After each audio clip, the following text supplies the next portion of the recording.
So it's been a busy week of football. We've seen penalties awarded after the final whistle. We've seen club owners call out their players on Twitter. And we've even seen some of the worst defending since Germany invaded Paris in 1940. Speaking of World War II, we do have the Brits to thank for saving us. But what thanks do they get? First, they had to split from the EU because they couldn't even make their own laws. Now, they can't even make their own laws about the handball. It's an absolute disgrace, an absolute joke. Newcastle fans will be ecstatic, I can understand that, but everybody else in this country will say exactly what I'm saying and what I'm thinking.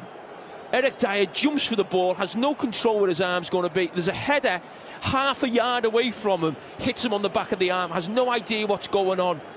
This is a joke, whether it's the Premier League, the FA, FIFA, Keane, whoever's involved in this, stop it, because you're ruining football for everybody. Losing our game. We're losing the product of the brilliant Premier League. We're not the Liga. You think PGMOL should have gone, no, we're going to stick with how we're implementing handball. Correct. Not how you're doing it everywhere else. There's a reason why we're the most watched league. The reason why we're the most lucrative league. There's a reason why it's the most exciting league. You know, it's a fair league. This falling in line with what La Liga do and what Serie A do, it makes no sense at all. For years, Fletch, when we've played in Europe, in Champions League or whatever, you just adapted your game as a player. You knew you was going to a different environment with referees and so on. It's ridiculous. And it has got to change. And, you know, I'd go as far to say that the players, managers have got to get together and take some form of stance to get the game back. Rule Britannia, Britannia rules the goals. But after 3 days of talking non-stop about the handball rule, Sky Sports needed something new, something fresh, something to catch the viewers' attention. And they certainly got that on Monday Night Football. They scored 3 goals again tonight. You know, 3 goals at home. It's never easy to score goals. The last home game, as much as they were sloppy against Leeds, scored 4. They just got loads of goals in them.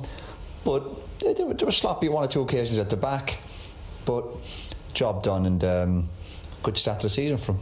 Did I hear it right? Mr. Keane said we had a sloppy performance tonight? No, because I could hear you already. Did he say that?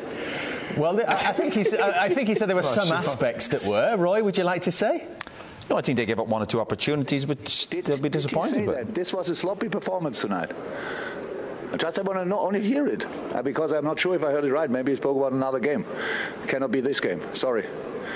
That's an incredible description of this game. This was absolutely exceptional.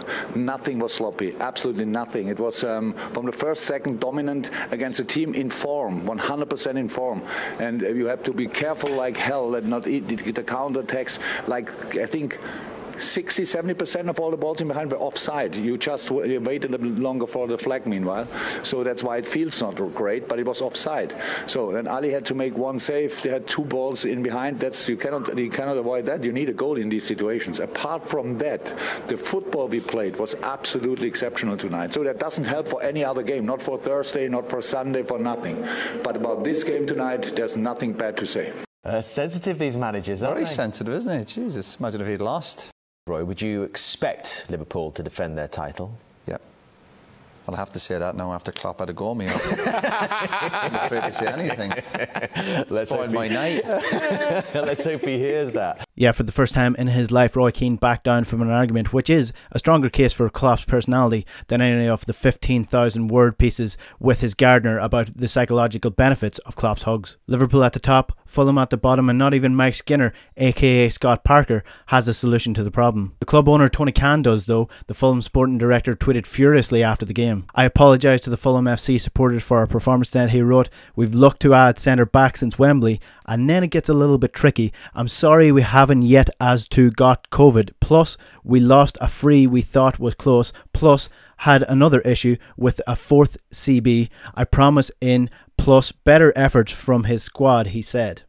Scott Parker took to the production box to try and make sense of that sentence. The questions were coming, you know, can you look forward to it? Can you enjoy the moments? And the facts are, and the reality is that you can't really. You can't. You win a football match, and by the time you get to Saturday night and you're drinking a beer or having a little bit of Chinese, you're all of a sudden thinking about Monday morning and what the next game is. We live in a world and we live in a profession where you win a game, you lose the next one. Elsewhere, newly promoted side West Brom ran Chelsea close, going 3-0 up in the first half before absolutely capitulating in the second half. Having conceded 3 goals to a newly promoted side in the first half alone, you'd think the Chelsea boss, Frank Lampard, who spent over 200 million in this transfer window, would have a little bit of praise for his opponents. right? There's 2 points lost. That's no disrespect to West Brom, but to come here and sort of understand the game and know that transition and mistakes will be something they would jump on to counter-attack against us, and set pieces. Spoke about before the game. You can't legislate for pure mistakes, which they were today, and then it gives you a really difficult game to get back in. So I can laud character because we showed character and persistence, but we didn't need to if we did things properly in the game.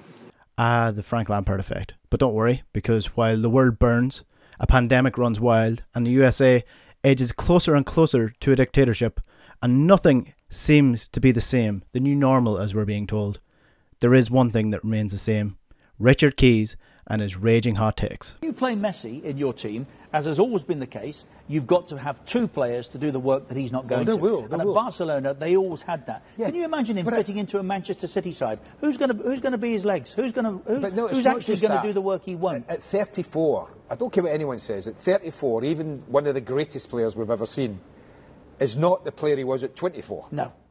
Yeah, Messi, who has scored over 700 career goals, has been Player of the Year more times than anyone else, has scored 91 goals in one calendar year. But the one issue with him is that he hasn't been coming up against players of the calibre of Tyrone Mings and Phil Jones.